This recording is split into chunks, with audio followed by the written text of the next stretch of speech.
We're just waiting for everyone to show up. Welcome you all. Hi, Julie. Hey, Julie. Hi, Julie. I see a Mr. Matt Knickerbocker there. Hi, Dave. Oh, hey, Cece. How you doing? Oh my gosh, so many familiar faces. Good to see you guys.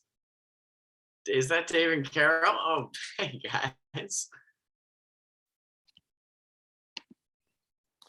Well, welcome you all. I'm going to give it 1 minute because I know that there's a bunch of people that have signed up and they just got their confirmation yesterday. So I want to make sure that they can get in, and then we'll probably start. It's great. We are being recorded, so we're all on our best behavior. Alice, I'm just gonna grab a glass of water while we Absolutely, please do. Oh, his screen automatically defaulted to a screen with him seated. Yeah, I gotta learn how to do that. That's pretty cool. Good evening, Sherry. Whoops, you're muted, but that's fine. I am. How are you, Alice? I'm fine. Glad you're here tonight. Me too. Not quite done the book yet, but that's okay. Hi, I'm glad- Alice. I don't know if you said anything before I could hear you, because I actually didn't know why I couldn't hear anybody. And then I realized my whole computer was on mute. So, Oh good to no. see everybody. Hey, Julie. Hey, how are you, Will? Hi, Susan. I will have spent more hours on a Zoom with Julie today than Exactly. than hours not on a Zoom with Julie. Better that than traffic today, and tomorrow is going to be nasty. True. So why don't I start? I'm going to just read introductions because that's the easiest way for me to remember all of them, and then let people sign in as they do. Excuse me. My name is Alice Hutchinson, and I'm the owner of Birds Books. We're a small independent bookstore in Bethel, Connecticut. Let me tell you a bit about how the evening will go. First, I'll introduce both the author and the lieutenant governor, and they will have a conversation about Will's new book, 100,000 First Bosses, which I happen to have plenty of in the store. So please come in and get them because they're signed. I will look in the chat to the right of your screen for any questions that you might have and ask them after the discussion. So please remain muted. It makes it easier to hear the speakers. This evening is being recorded, so you're welcome to watch it again on our Facebook page or on our YouTube channel. Please know that Birds Books has signed copies. And so a story that I'd like to tell you, just a really quick one, half a minute or so, is when Senator Haskell mentioned to me at a picnic last year that he was writing a book, I didn't hesitate to ask him to do an author event with us, since I had known Will from his run, since he started his run for office, and knew we'd have a great time hearing him tell his story. When I mentioned to the lieutenant governor at the same picnic that the senator was writing a book, she suggested it would be really fun to have her discuss the book with the author. So here we are at last. About Will Haskell, in case you don't already know, in 2018, Will Haskell was elected to represent his hometown in the Connecticut State Senate. Just a few months after graduating from college, he and his roommate turned campaign manager and seated a Republican incumbent who had been in the legislature for longer than Will had been alive. Their campaign activated an army of young volunteers who were energized by the fight to end gun violence, and together they broke a tie in the Senate by flipping the district blue. In the Senate, Will serves as the chair of the Transportation Committee and the vice chair of the Government, Administration, and Elections Committees. He spent his first term focusing on college affordability, transportation improvements, and voting rights. In 2019, he helped create Connecticut's free community college program so that every high school graduate has the opportunity to pursue a degree. He lives in Westport, Connecticut, and is still dating his lab partner from high school physics. 100,000 First Bosses is his first book. Lieutenant Governor Susan Bysiewicz, as a state representative in the Connecticut General Assembly representing the towns of Middletown, Middlefield, and Durham, Ms. Bysiewicz wrote legislation to ban dangerous drive-through mastectomies, ensure that women being treated for breast cancer had proper care. She also fought political patronage and wrote the law to ban lobbyists from giving gifts to legislators. As a business lawyer and a job creator, she has helped over 60 companies access millions of dollars in capital, expand their businesses, and create thousands of jobs in Connecticut. Lieutenant Governor Bysiewicz is raised the proud granddaughter of immigrants who came to Connecticut from Poland and Greece with nothing but hopes for a better future. After many years of factory work, they saved enough to buy a farm in Middletown that became the Bysiewicz's childhood home. Growing up and working on the farm, she and her siblings learned the values of hard work, education, and persistence. Lieutenant Governor Bysiewicz graduated from Middletown High School, Yale University, and Duke Law School. She is the author of Ella, a biography of Ella Grasso, Connecticut's 83rd governor. So I welcome to the screen two of my friends to discuss this wonderful book tonight. Glad to have you both here. Well, thank you so much for having me. And Will, I just want to say that your book has already inspired other young people, because today I was talking with Justin Gendron, who is running for the state Senate from the Stratford area. And I asked him, what would possess him to do that? And he told me that it was meeting you when he was part of a Young Democrats organization and helping you on your campaign. So I can't think of a better legacy than inspiring other people to run for office. So I think you should talk about how you came to it, because many people who are a senior in college aren't necessarily thinking about doing what you did while still a student at Georgetown. So you should talk about that.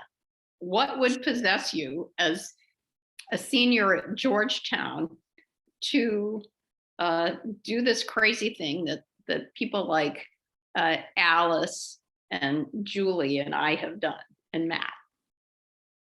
Sure. Well, first of all, Alice, thank you so much for bringing us together and for having my back and being such a wonderful friend every step of the way. Early on, when I first decided to run for office, you were there encouraging me to do it. You were one of the first people I told that I was writing this book, and then it was in your store that I got to see the very first hardcover copy of the book, which was tremendously exciting. So I'm so excited to be doing this. And Susan, you've been such a friend and an inspiration, and I know how busy you are. So it means the world to me that you've taken the time to participate tonight. To answer your question, I, like a lot of people, hadn't paid very much attention to state politics. I own up to the fact very early on in this book that I grew up in Westport not knowing who my state senator was. I think those of us who live and breathe politics like to imagine that folks are watching CTN, our state version of C-SPAN, with bated breath, wondering, which amendments are going to come to the floor. But people lead really busy lives, and even if they're able to pay attention to what's happening at the White House or in Congress, they're usually not able to pay all that much attention to state politics. But I think that changed for a lot of people. It certainly changed for me with the election of Donald Trump. It was such a surprise, such a punch in the gut that for the first time, a lot of folks started to look at who represented them at the state and local level. If Donald Trump was going to be president for 4 years, what could we do to fight back against what was happening nationally? So as you said, Susan, I was a college senior and I started to look into the voting record of my incumbent state senator. And I was shocked by a few things. I was shocked that it was somebody who had been in office for, as Alice said, as long as I'd been alive. I was shocked that the incumbent had such a conservative voting record in a community that I thought was actually quite politically moderate. We live around the corner from Sandy Hook. So to have a state senator say that we'd gone too far in regulating guns was shocking and not at all in line with, I think, what the majority of my community believes, which is that we haven't gone far enough in regulating guns. And whether it was paid family and medical leave, which of course my colleague Senator Kushner is here tonight, the champion of that law, My predecessor played a big role in blocking paid family medical leave from coming to Connecticut. Anyways, the more I learned, the more I was surprised by the conservative voting record. And the final moment that made me decide to take the leap of faith and get my name on the ballot was finding out that nobody else was running, and that was actually quite common. Many years, the incumbent state senator had gone unopposed. And whether you're a Democrat or Republican, we should all probably agree that that's bad for democracy. As hard as it is to run for re-election, it's a good thing that every 2 years, Julie and I have to, and Matt Knickerbocker's on the call as well. It's a good thing when elected officials have to go door to door and defend their voting record and be held accountable. So I didn't think that we were going to win necessarily, but I thought that it was at the very least important to talk about the issues, to talk about the incumbent's voting record, maybe hold some feet to the fire. And that's why I decided to come back to Connecticut the day after graduation and start knocking on doors. And speaking of knocking on doors, one of the things that I really loved about your book, and I know there's some people on this call like Matt and Alice and others or Julie, who've run for office, have just spent hours knocking on doors. And that's what I know from having run for state representative as the first office that I ran for. That is so critical, I learned, to not just to winning, but to meeting your constituents, your future constituents, and hearing exactly what is on their minds, what they care about, what they want to see, what their vision is for what government leaders should be doing. And I got some of my best ideas door knocking. Talk about what it was like as a candidate having to run for office. I have stories to tell about, being a young mom. My daughter was 5 months old when I first started door knocking, and have stories about the reactions that I got when I knocked on people's doors. Talk about what that was like, door knocking for hours on end in your district, because that's a big part of the campaign story. It is, and you know this district well, Susan. It can be hard to knock doors in suburbia, where we have 4 acres zoning in some parts of town. So there's a lot of time to reflect and think about how I could get better along the way. A lot of time in between each door. You're exactly right that door knocking wasn't just a helpful thing to do for the campaign in meeting more people and asking for their support, asking if they would put up a lawn sign. But it eventually made me a much better state senator, because at each door I learned to stop talking and start listening, and to get a better sense of what was keeping them up at night, what was their top issue, what did they want to see from the state government, and how could Hartford better serve them. I also want to say, though, that it was in the course of door knocking that I realized that I shouldn't be so shy about my age. I knocked around 4,000 doors in my 2018 campaign, and on the first, let's say 1,000, I was sheepish about my age. People would immediately ask how old I was, because I was 21 and I looked 12, and I would try to change the topic. I said, "Oh, I'm 21 years old, but let me tell you about my plan to speed up Metro North trains. Let me tell you about my plan to clean up the Long Island Sound." And I would try to change the topic. And what I came to realize is that I could never hide my age, so I might as well own it, and instead talk about why I think introducing some younger voices into the state Senate would be helpful in attracting more young people to start their lives, to buy their first home here in Connecticut, to launch their career here in Connecticut, to start a small business here in Connecticut, to talk about issues that are especially important to my generation, like college affordability and gun violence prevention, and climate justice, and environmental protections. So I started to sort of change my pitch as I went door to door, and own the fact that I was 21 years old, and talk about why I think that perspective was an important one, and one that was lacking right now in the creation of public policy. And I'll tell you that campaigns are about the future. right? If you're a candidate, they're about what your vision for the future is. And it's also about what your future constituents think the future should be. So I got the same thing when I was first door knocking, because I started running when I had my first daughter, who was 5 months old when I announced my campaign, and my campaign literature had a picture of me, my husband, and he was holding our 5-month-old. And so I would knock on doors and people would say, I would get the, well, you look too young to be a state representative. And I would say, well, I'm a lawyer. I've been practicing law for 5 years. I've been married for 4 years. And, you know, this is about my daughter's future, because people would say, well, how can you run for a state representative and, you know, have a baby? And I'd say, you know what, this is exactly about my daughter and what her future is going to be about. And it's about education, the environment, and it became the conversation starter. And I think I turned it into a strength, because my husband and I started to refer to that conversation as the cute baby vote. You know, people responded to it and got it. And what I loved about your story was that you had all of these young people who were engaged in your campaign, who got their parents and their families engaged in your campaign.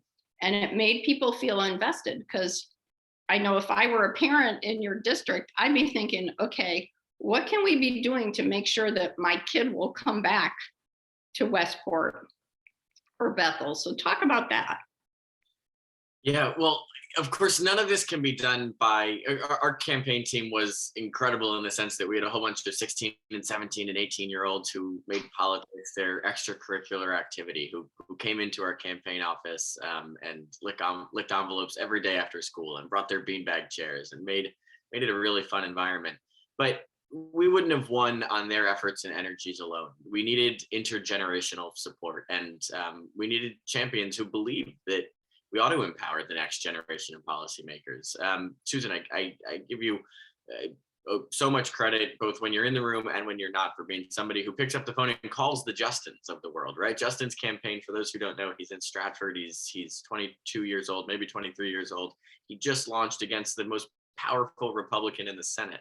And he's an amazing guy, but his campaign is at the very, very early stages. So the fact that he got a call today from the Lieutenant Governor of Connecticut is a pretty amazing thing. And I think we need more elected officials like that who are willing to take the time and help out the next generation. I remember our campaign office one day, we had these Telephone Tuesday events. We would get, you know, a lot of pizza from the pizzeria next door and ask people to spend the night there making phone calls. And there was a 14-year-old volunteer who was still 4 years away from being able to cast her first vote. But she decided to get involved in our campaign because she didn't feel safe in school. She would hear a loud noise in the hallway and worry about where she would have to hide in the event of the next school shooting. And she was sitting next to and having a great time and laughing and sharing stories and stamping envelopes alongside one of our volunteers who had literally once voted for FDR in her very first election.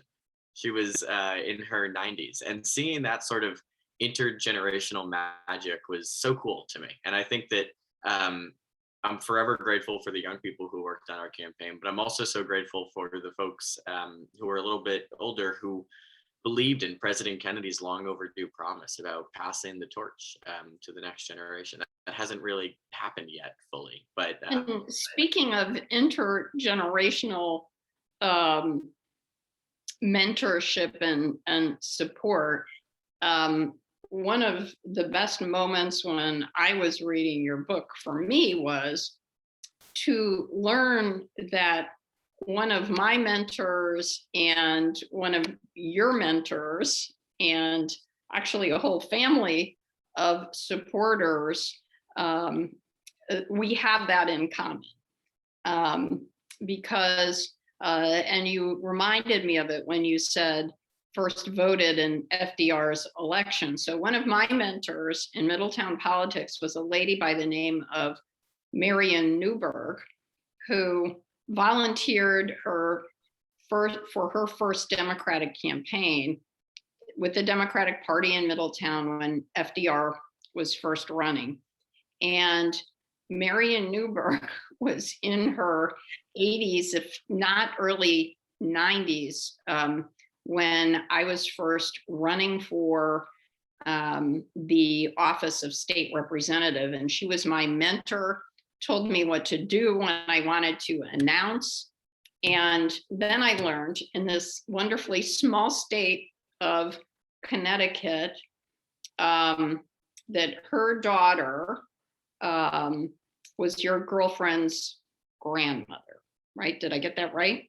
Exactly right. Now fiance is the only edit there. But what a small world, what a small state.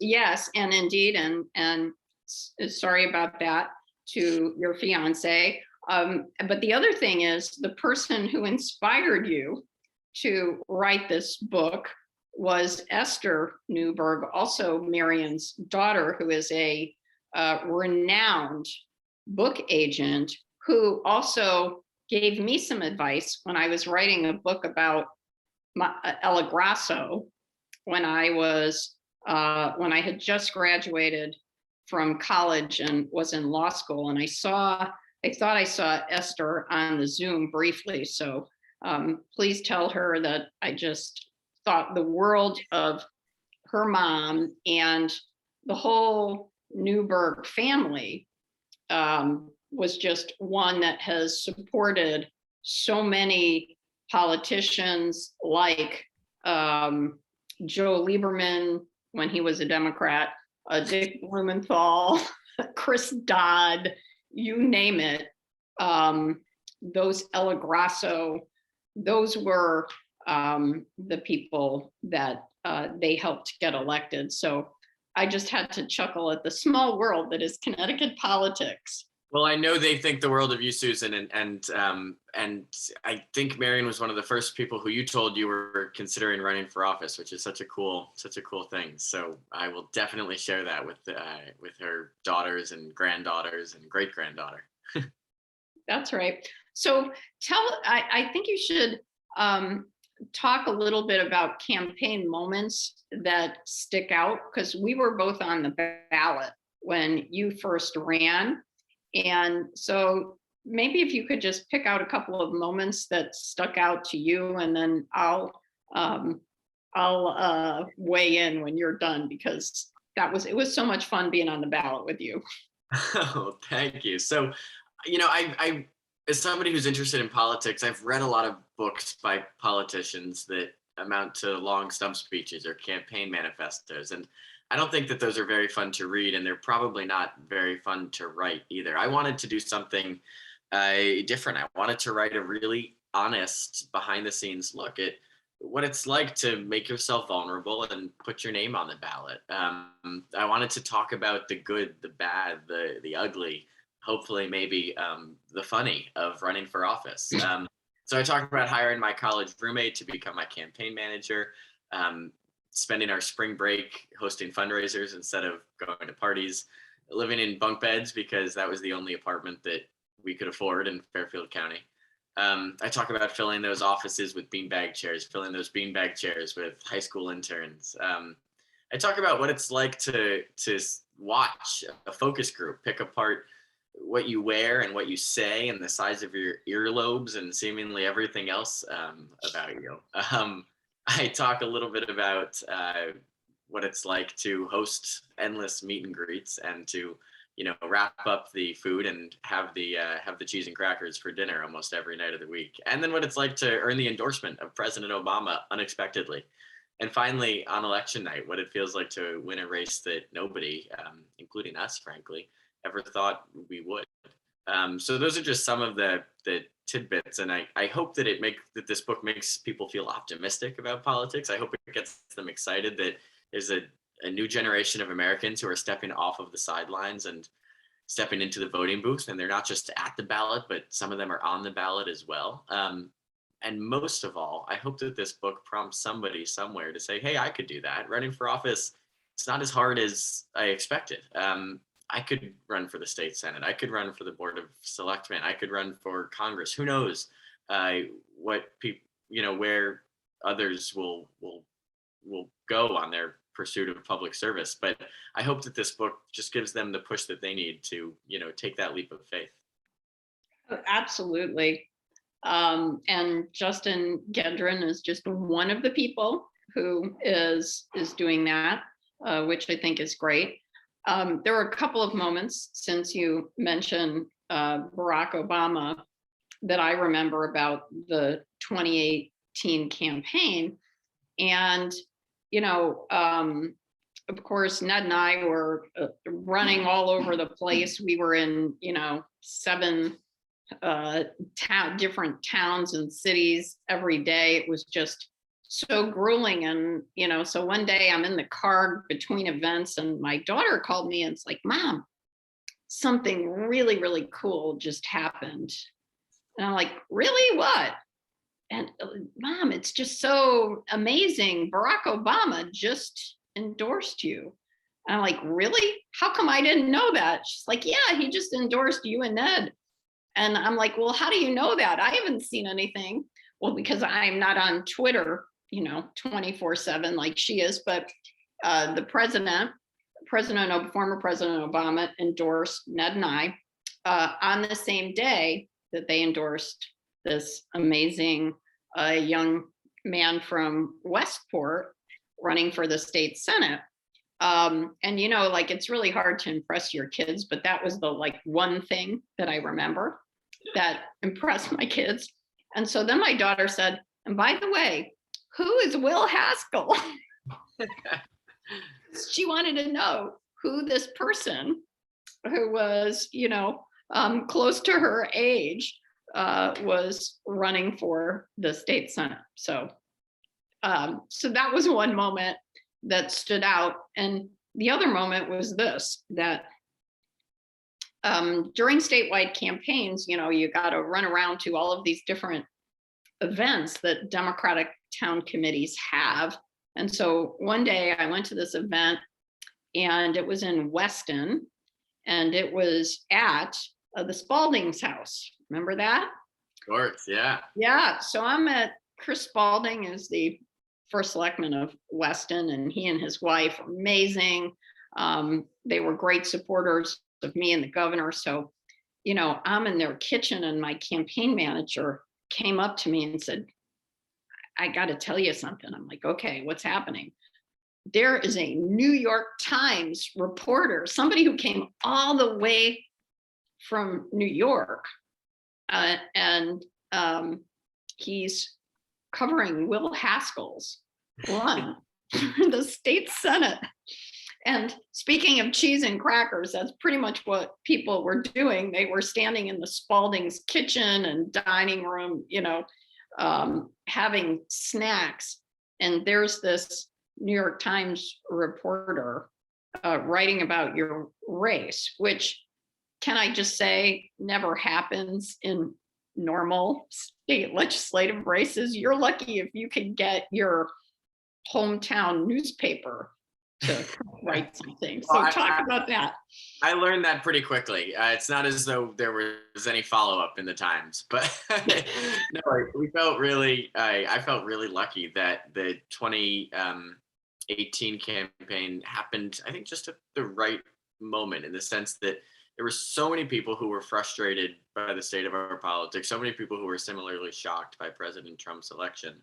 And obviously there are folks like the Spaldings who are going to host an event in every campaign cycle because they are true public servants and dedicated Democrats. But that campaign was lucky enough to bring out a whole bunch of unlikely candidates, myself probably being one, but then I think a whole lot of other people changed the course of their lives and decided to run for office that year. And also unlikely campaign volunteers and campaign interns. So it felt like a really special moment in 2018. And we were lucky enough to benefit on our campaign from some probably increased news coverage that was certainly not repeated in the 2020 race. I'll tell you that. And so, fast forward, election night. Talk a little bit about that, because that's always the moment where, you've been doing all this door knocking, you've had the last debate, you've made all the phone calls, sent out all the reminder postcards to vote, you're hoarse, you're tired, everybody's been working so hard. And how was that? It was emotionally overwhelming. That's part of, I think, the honesty of this book. I ran because I thought that winning was possible in this district, but I didn't think it was probable. And nobody was more surprised than I was on election night. And in the moments after we found out that we had won, I remember feeling enormously overwhelmed and frankly a little bit stressed about answering to my 100,000 new bosses. I was about to take office in a district where the majority of voters had supported me, but only by a very small margin. There were a lot of people who I was now in charge of representing who didn't think that I was up for this job. And I didn't know yet whether or not they were right. I mean, I believed I was up for this job. I thought I could do it, but truth be told, I didn't yet know how to write a bill. I had only been to the state capitol once or twice before. I wasn't sure the mechanics of lawmaking and if I would be any good at it. I was really lucky, though, in the days and weeks after election day to connect with this awesome freshman class of folks who had flipped seats like this one that had been held by Republicans for many years. Julie Kushner is on the call tonight, my colleague representing Danbury, and we share Bethel. And anyways, I feel so lucky to have learned the ropes alongside them. It was the strangest freshman orientation of all time. It felt a little bit like going to college. You go and you stand in line for your ID and you learn where the bathrooms are and you learn where you're supposed to sit and what your schedule is going to be. But it's also the strangest job you could imagine as your first job out of college, because as well as I do, the Capitol functions in a way that is totally incomprehensible to anybody who doesn't live and breathe state politics. You're literally supposed to be in 3 meetings at once. You're sitting in a GAE committee, a government administration and elections committee hearing, talking about why Connecticut doesn't have early voting. But at the same time, you're supposed to be voting on really important gun violence prevention measures in the Judiciary Committee. And at the very same time, the Transportation Committee is debating whether or not we should bring tolls onto Connecticut highways. All of these things were culminating at once. And honestly, it was a struggle to keep up at first. But we formed a really close-knit group, the new freshman Democratic senators. We moved into this office that we shared. It was dubbed the freshman dorm, and we learned from each other. I felt so lucky that the people who I came into office with, they had a wealth of knowledge and experience. They were new to the building, but not at all new to politics.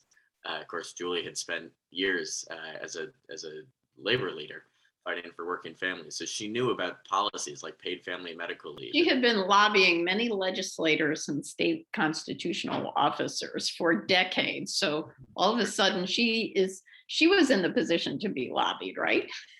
And now we could sit together in the freshman dorm and talk through these bills and talk through sort of the mechanics of the process. Your bill is stuck in that committee. Why hasn't it been called on the floor yet for a vote? What amendments are you going to accept? All of these things that didn't necessarily come naturally. But as you know, at the Capitol, we've got a lot of late nights, a lot of all-nighters, and a lot of time to get to know each other. So I came to, consider my colleagues really, really close friends as well. And that's really the fun part, because the people are what make the place what it is. So talk about we want to talk about a couple of legislative successes and maybe some things that frustrated you because you couldn't make happen, because you did some great things like free community college. But talk about both successes and maybe some things that disappointed you. Absolutely. So I'll say the big picture, we're so lucky in Connecticut to have a Democratic trifecta. We've got a Democratic governor and lieutenant governor, a Democratic state senate, a Democratic House of Representatives. So in a sense, the world is our oyster. And while Washington is talking about problems, we at the state level actually get to solve some of them. Well, we're all frustrated that Joe Manchin and Kristen Sinema are undermining the Build Back Better agenda, taking out things like free college or paid family leave. The paid family leave program became live in Connecticut this month, and those benefits became available to all. The debt-free community college program has already helped thousands and thousands of Connecticut students afford a degree that they otherwise might not have been able to pursue. Justice Brandeis said that states are laboratories of democracy. I love that quote because I think we get to be a testing ground for all sorts of policies that maybe don't have the votes in Washington, but they do have the votes in Hartford. And I think it's a shame that we as Democrats, we as citizens, we as political activists don't pay nearly enough attention to what's happening at the state level. I knock on doors sometimes and I talk about the governor and they'll say, "You mean Cuomo?" Right? Like when you're in Fairfield County, we are in a different media market. We associate ourselves with the state of New York. Yeah, that would be Kathy Hochul now. Just saying. Yeah, good point, but not in the not in the former campaign. My former lieutenant governor colleague, so happy for her. That is pretty amazing. So the downside of a Democratic trifecta is that sometimes you disagree with your friends, right? There were all sorts of issues where the legislature and the governor didn't see eye to eye. And that's a part of the lawmaking process. The Democratic Party is a big tent party. We've got folks who supported cannabis legalization and folks who opposed it, folks who supported tolls and folks who opposed it, folks who were willing to vote for the free community college program and those who thought it was a terrible idea. So there were a million bills that didn't make it across the finish line in the 2019 session, which is the focus of this book. We didn't pass free prison telecommunications, which was so important in helping those who are behind bars keep in touch with their loved ones. I felt strongly, and I still feel strongly that we should have tolls in Connecticut. Every day we lose out on revenue from out-of-state drivers and trucking companies, which have wear and tear on our infrastructure, yet don't contribute to the upkeep of our roads. We couldn't get that one across the finish line.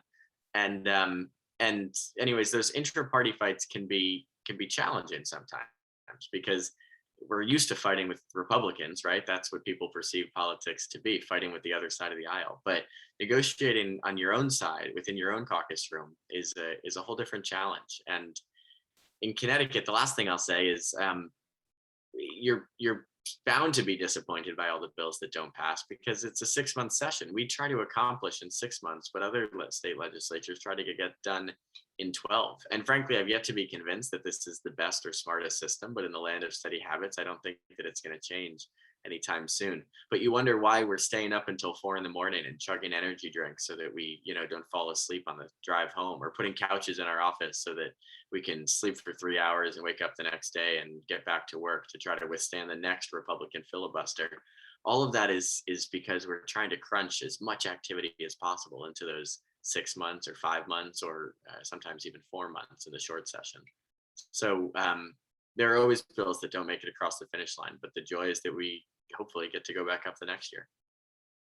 Absolutely. And let me just say that the governor and I so appreciated your support for our TCI, or Transportation Climate Initiative, and for being an advocate for shoring up our infrastructure when people in our party, were not in favor. So this is why I think it's important to have people of all ages and all backgrounds in our legislature.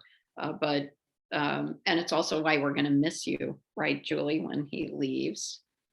We're going to miss you. So I just want to say that in front of all of our friends. And Alice, I think there's so many great people that we should let them ask Will some questions. Well, I know that Matt wants to say hello. So Matt, why don't you unmute yourself and say hi? For those of you who are not from Bethel, Matt is our first selectman. Hey, Matt. Thanks. Hi. Hey there. Thank you. Thanks, Allison. Thank you, Will and Susan and Julie. And thank you so much for recognizing me in your opening remarks. I feel like I'm crashing a party of superstars, but I thank you for that. But Will, I just want to tell you that, on occasion, I get a chance to work with Bethel High School students. I've had several of them shadow me, as part of their capstone project for their senior year. I've had a couple start clubs, like an environmental club. And I can tell you that your name is on their minds, and they speak of you very frequently. And I can guess that you have inspired many, many more people, young people, than you even know yet, to enter politics and to think about public service as a career. So congratulations for that. Now, Thank you so much. personally, That makes me so happy. I really appreciate you saying that. well, the other thing I want to let you know is, it's I'm really going to miss your voice.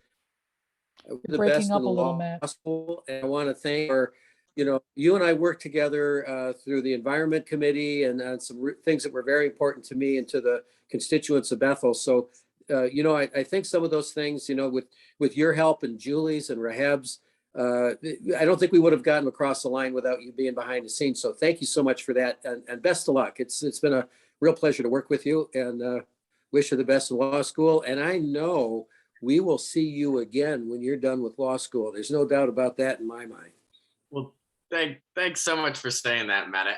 I'm sad to be stepping away, and I talk about this in the last section of the book. The decision to leave a job that I really love doing. It feels a little bit unnatural to step away from something that I so enjoy, but it feels like the right time in life to go to law school. And also, as I mentioned earlier, I ran because I think that government works best or works well when new voices and different perspectives get to enter the caucus room or the committee hearing or the Senate floor. So as sad as I am to be stepping away, I'm excited about what's going to come next for the 26th district. And I want to give a shout out, by the way, to CC Marr, who's here tonight and is a declared candidate on the Democratic side running for this seat. CC is an exceptional person, and whatever is next for the 26th district, the person who gets to sit in my seat during the next session, they're certain to bring different ideas, probably better ideas. And I think that that's a great thing for the state of Connecticut that we all. And well, I'll just say, since you won't be there, if I am looking out at the circle of senators and see another Democratic woman senator in your seat, that would be a very beautiful day. Amen. Amen. I do have a question that showed up in the chat, and for any of the rest of you that have a question, the chat tab is at the bottom of your screen. You just put your cursor down there and it opens up a place where you can type in a question if you're not for the three people that aren't familiar with Zoom at this point in our lives. But Sherry has asked a question. She says, Westport is pretty blue, no? Why do you think Tony was elected year after year and had so much support for so long? And why did people keep voting for her? I mean, this is obviously conjecture on your part, but I always had the impression that Westport was blue myself. So can you speak to that? Yeah, well, Susan and I have talked about this a lot. Westport recently went red yet again in the first selectman race. So it's not quite as blue as some people think. That being said, I get the question because I do think that the voting record of my predecessor was far more conservative than the district. I think the district and towns like Westport are pretty middle of the road moderate. How does something like that happen? And it's not unique, I think, to the 26th district. I think that there are a lot of representatives and senators who are out of sync with the communities that they represent on the other side of the aisle. And I think it happens largely because there is not a great ecosystem of local media. It's hard for us to get the word out to constituents about the work that we're doing at the Capitol. And conversely, it's hard to hold elected officials accountable for votes that they take that might be wildly in contrast, or in conflict with the views and values of their community, without a local newspaper reporting on those. And you just take a look at the Capitol Press Corps. It's a shadow of what it once was. There's a great big beautiful Capitol Press Corps room that's only filled about an eighth of the desks are usually filled. And that should make us all really sad, because it means it's just a little bit harder to hold elected officials accountable. And I guess, Sherry, to your question, when I would send out emails during the campaign, I tried to be really specific in my criticism of my predecessor and my explanation for why I was running. It was not about personalities. I always say that Tony Boucher is a nice person, and we have no personal disagreements, but we have some really strong policy disagreements. So I would send out weekly emails called How I'd Vote, and I'd highlight one of her votes or three of her votes usually, and I'd explain how I would vote in the opposite way and why. And people who had voted for her for years and years and years were shocked to find out about her record. They couldn't believe that she had voted to allow guns in state parks, or I could try to dig out those emails and come up with a million examples, but they were just really surprised by her voting record. And it's because we don't have enough local media. Oh, let me just close by saying on the other side, it's why as a state senator, I found it so important to hold town hall meetings, to have a robust social media presence, and to send out mail to my constituents. Because if we don't aggressively keep in touch with the communities that we represent, well, then nobody hears about the important things that are happening up there. And the best example of this is Julie will remember this, when we passed paid family and medical leave, it felt like earth-shattering news in Hartford. It was the most generous, most inclusive program in the country, and it happened just in time to make the front page of the Hartford Courant. And I remember we held it up in celebration. And anyways, in our bubble, it felt like everybody had heard about this.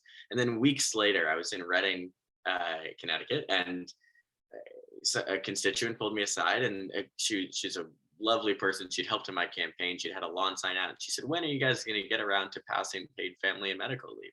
And of course, it wasn't her fault that she hadn't heard about it, because Reading doesn't have a local paper. And there isn't a lot of coverage of state politics. So it opened my eyes to the fact that if we're going to do big things in Hartford, it's also our responsibility to spread the word about those big things so that they can actually impact people's lives in the way that we hope they will. Well, and you look at even in the News Times in Danbury, they basically, I wake up half the time reading about Milford, because it's really become a Connecticut paper almost. That really brings up the question as to where did you find out, or how did you find out about the nature of your constituents? You mentioned it briefly in town hall meetings and some of the things that you did, but was it really just door to door? I mean, where did you find out about who these people were that you were going to represent? Yeah, I tell other candidates all the time, door to door is the last frontier. Susan and Julie and Matt, jump in if you guys disagree or agree with this, but it's the last frontier to meet people who are apolitical. Right? If you host a town hall meeting, it's great. You're going to get feedback, positive, probably a lot of negative. You're going to learn from it. You're going to walk away with ideas. But everybody attending that town hall meeting pays some attention to politics because they took the time to show up. But when you're out door knocking, you're going to meet somebody who's on the way out the door to pick up their kids from soccer practice, and they are not interested in politics at all, but they have some really strong feelings about the condition of the local roads and the potholes that haven't been filled, the traffic that they wait in every single day on the way to work. And opportunities to meet folks who are apolitical and to connect with them on a human basis and talk about the things that are keeping them up at night, not just the issues that they're thinking about when they're going into the voting booth, because they might not plan on going into the voting booth. They might not know that there's an election coming up every 2 years for the state Senate, not just every 4 years. I think that door knocking is the best way to learn about that community. I want to jump in and just concur wholeheartedly. And I want to take an opportunity to thank my all-time best coach, Lieutenant Governor Bysiewicz, who to this day, after 14 years of campaigning, still calls me up every 2 years and says, "Are you running? How many doors have you hit today?" But you're right, Will, there is absolutely no replacement. And I know that people who are running for the first time are very nervous about that. They're afraid of, they have the image of the people that come up from the South and go selling magazines door to door in the summer. And actually, the vast majority of voters appreciate it. They feel, kind of special that somebody who wants their vote knocked on the door and wants to listen to what they say. And like you, I learned very early, introduce yourself, say a little bit, and then listen, because that's what they want to do. They want to tell you what's on their mind, and nothing can beat that. It's the best thing. Well, Will, you brought up an interesting point earlier about people not knowing about state government at all, because I've taught in the high school where I teach the ballot every time that they'll have me, every year that they'll have me. And the question always is, what are the three branches of government? And they know about the federal government. But then when you talk about the state government, what are the branches of government? They have no clue. And I have to be honest, as an adult, the first time I learned about that was when Jody Rell came to my door. I said, "Who are you?" I had no idea. I really didn't understand how Connecticut operated, or Bethel for that matter. And I think that we talked about earlier, sort of backing up, because for those of us in the know, it's insider baseball. But so many people, as you mentioned, aren't really thinking about politics. They're picking up their kids at sports. I do have another question about running for office requires you to really make yourself vulnerable in a way that could be potentially uncomfortable. What was that like for you to sort of open up who you were to people that you don't really know? And, I think about women of color and some of the other people that are just walking through suburban neighborhoods for, women of color or the new people that are getting involved. There's so much more diversity in politics now, but they may not have the same kind of connections that you with parents and all these people that have been here for a very long time. And I'm saying it really badly, but I think you're getting what my question is about you being vulnerable. And what's it like for your colleagues who are vulnerable for the first time also? Are they having somewhat the same experiences that you are? Yeah, I would love Susan's take on what I'm about to say, because I know she's worked with so many candidates, but especially she's been a mentor and a guide for so many women running for office. When you step forward and put your name on the ballot, there's a whole bunch of great things that happen, right? People rally behind you, they support you, the people who you've never met before put their lawn sign, in their front yard, and they become your very good friends. There's also a whole lot of negativity, and I didn't anticipate that as somebody who hadn't been very engaged in state politics. The number of really nasty, violent, horrific emails that you get, Facebook messages, Twitter direct messages, and comments. I think that politicians are supposed to say, "Oh, I don't spend any time looking at that," but in the theme of being honest, I look at them all the time, and they eat up a huge amount of my mental space. That sort of online criticism, and as bad as it is for me, it is 10 times worse for women and for people of color. Women face. I remember getting to know Stephanie Thomas, who some of you might know. She's running for Secretary of State on the campaign trail. The three of us went door knocking. Remember that? Had a few encounters with some very large dogs. I do remember that in Wilton. Stephanie's a champion door knocker, but she always brings a volunteer or a friend with her because as a woman of color, she doesn't feel safe going onto somebody's property unannounced. That's something that never occurred to me as a white guy, right? I went out door knocking for hours every day alone, and trying to corral a volunteer to join me so that I would feel safe is something that I didn't have to worry about. Another story I tell in the book is in New Canaan, a older gentleman came up to me and, shook my hand and said he was looking forward to voting for me at New Canaan High School. And I said, "Oh, if you vote at New Canaan High School, you're actually on the other side of town, and you're represented by my colleague, Alex Kasser. I hope you'll consider voting for her." And he looked at me and shamelessly said, "Oh, no chicks." And it all of a sudden made me realize that, oh my God, he was really only voting for me because I was a man. How many votes did I get because I reminded folks of their son or their grandson or something of that nature? So as hard as it is to make yourself vulnerable and as many sort of trying experiences as I had, I know it's so much worse for women and for people of color. They are very often not given the benefit of doubt by voters, and just the opposite. They're shown a lot of they're forced to see a lot of, I think, really violent rhetoric on social media. Susan, would you agree with that? So I think there is that on social media. And to me, the only counter to that, if you're running for the legislature, is just to go out and meet people, because there is nothing more powerful than connecting with a voter. And, you know, if you're out campaigning and you, in a day, you may see 100+ voters, right? On a good day when you're out door knocking, and you're talking to so many people, it may not occur to you in that moment how powerful that is, because how many people really ever meet somebody that represents them at their doorstep or on their driveway? And so I saw immediately the power of connecting with people when I was door knocking for the legislature. People would say, oh, I played Little League with your brother, or played softball with your sister, or worked with your mom. And you realize that all these connections that you had with people were things that they really remembered.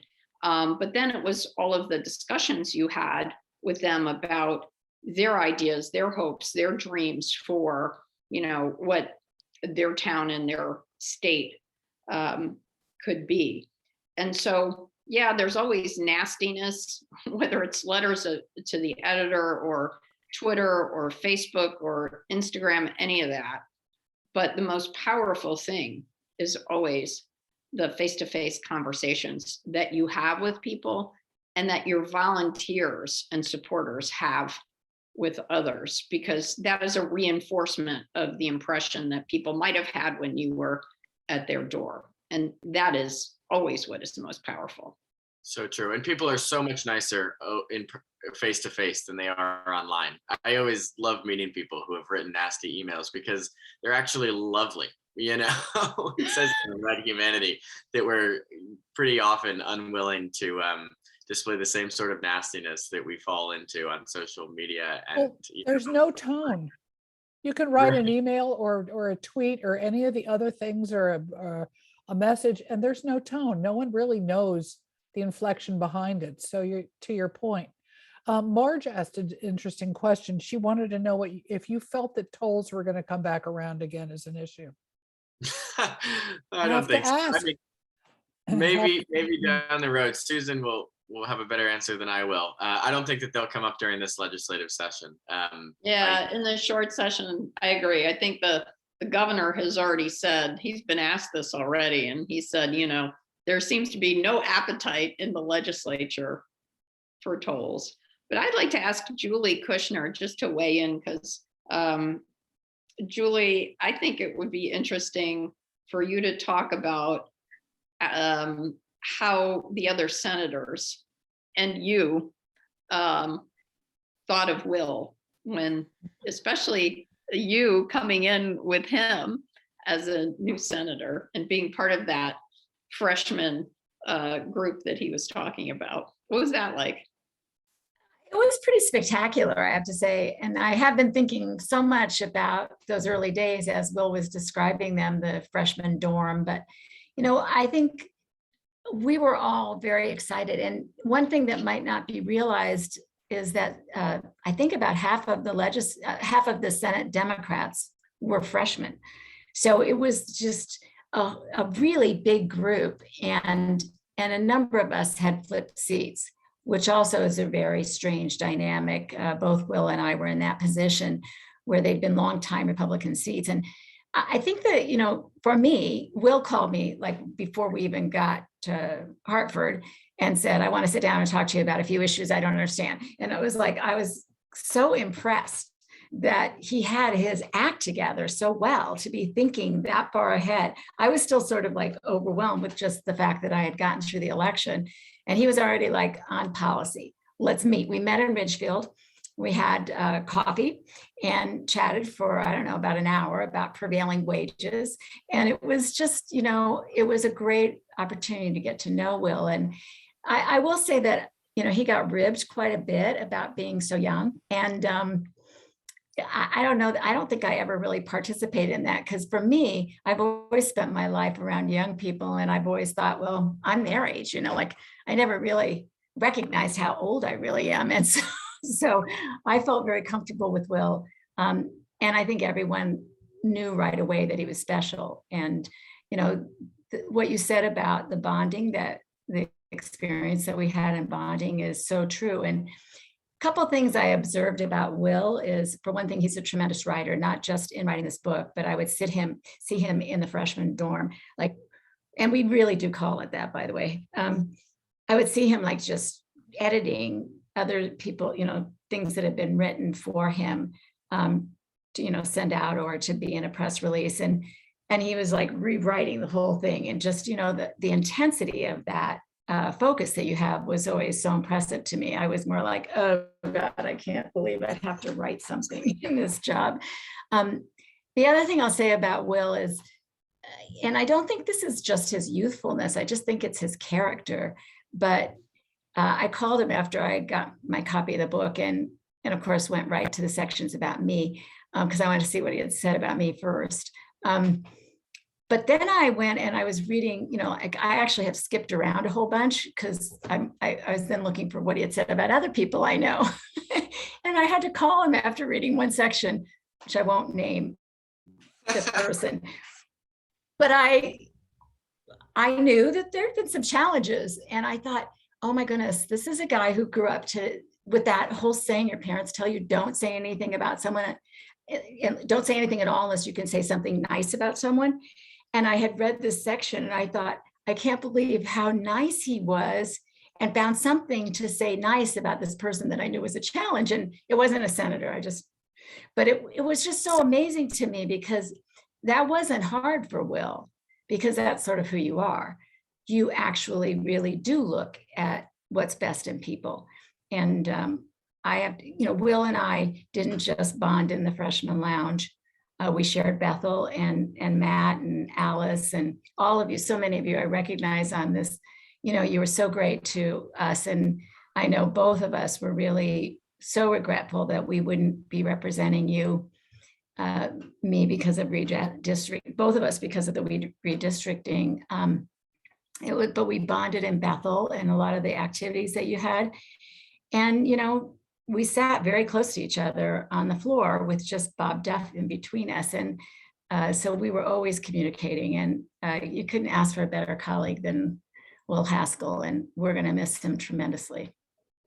That's so incredibly nice, Julie. It feels like yesterday that we were at Taza having that coffee and talking about prevailing wage. It was the first of many conversations where I learned a ton from you. So thank you for that. Well, I would just ask, was he drinking coffee or hot chocolate? Hot chocolate, of course. Yeah. The other thing I wanted to just say to Janet's question, she is wondering whether face-to-face conversations with voters help them overcome a lack of trust in government. And I think they absolutely do. It's that old adage, people hate congressmen, people hate Congress, but they love their Congress member, But I think it's also just that if you communicate and connect with people, they really appreciate it. And I'll never forget this,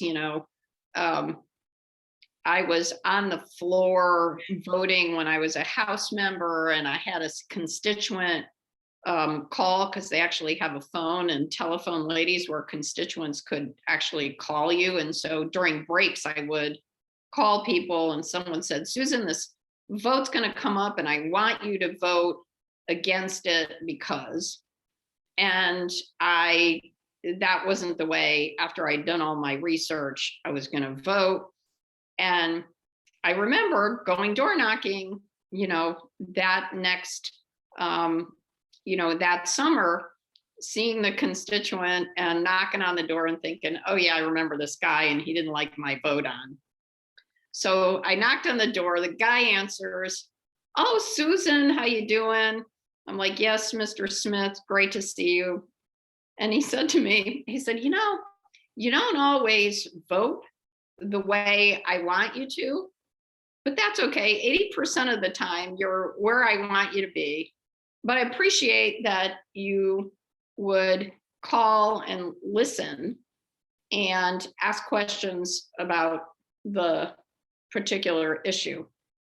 So to Janet's point, I think what people really care about is they want to be heard. They want to make their point of view known, and they want you to listen. And so I can't tell you how many conversations I've had with people who still vote for me, even though they don't like my position on X or Y. But it's the feeling they have about who you are and your character. I think that's so true. So true. I'm trying to read Ralph's question. It says, he says, Bethel will really miss both Will and Julie since we are losing their representation in the new redistricting. My question is probably for another time, but I remain unclear what the majority Democrat legislature was aiming for that in the new configuration. Thanks again. Well, I'm happy to Yeah, go answer ahead. that sort of on a speculative basis, since admittedly I wasn't none of us were in the room as these districts were drawn. It happens among Senate leadership. But for the 26th district, Stamford has grown in population exponentially. Fairfield County in general has grown in population, but Stamford is the epicenter of that. And with so many new residents in the city of Stamford, they had to pick up an additional state senator. The challenge, of course, is if you had added Stamford and not changed the district at all, it then would have been too many people. So they had to remove about half of Ridgefield and sadly all of Bethel from the 26th district so that it could have a little bit more of an east-west orientation and pick up about 15,000 voters in northern Stamford. I think And Jim Himes also had a lot of population, people from New York who were moving into Fairfield County. So he lost some of his district, and some of that had to be adjusted for the other Congress people. So yeah, I think that was part of it as well. And I'm gonna have to scoot, but let me just say what a pleasure it was to participate. Alice, thank you so much for having me. So nice I to can't be thank with. you enough for coming. Oh, this is just so much fun talking about this great book. And we're happy that you're coming for this next session, but we will, Julie and I are gonna miss you, and all the Democrats in the Senate and the governor and I are gonna miss you, but we wish you well in law school, and we know you're gonna be back in public service. The only cool question is where and doing what. We can't wait. Thank you, Susan. Thank you for your time tonight, for reading the book, for your support every step of the way. I really appreciate it. So much fun. Recommend Well, it to everybody. I think we're going to sign off on that note just because I really think we've sort of come to a natural conclusion here. And I just can't thank you all enough for coming, for participating, for listening, for celebrating this wonderful launch that was only just yesterday. So, you've really already made big inroads with your appearances on television, but I'm glad you brought it home for us to celebrate with you. So thank you so much for picking a bookstore in your who's of a constituent. So thank you, Will. Susan, always a pleasure. So thanks, folks. Thank you so much, Alice. Thanks everybody for being here tonight.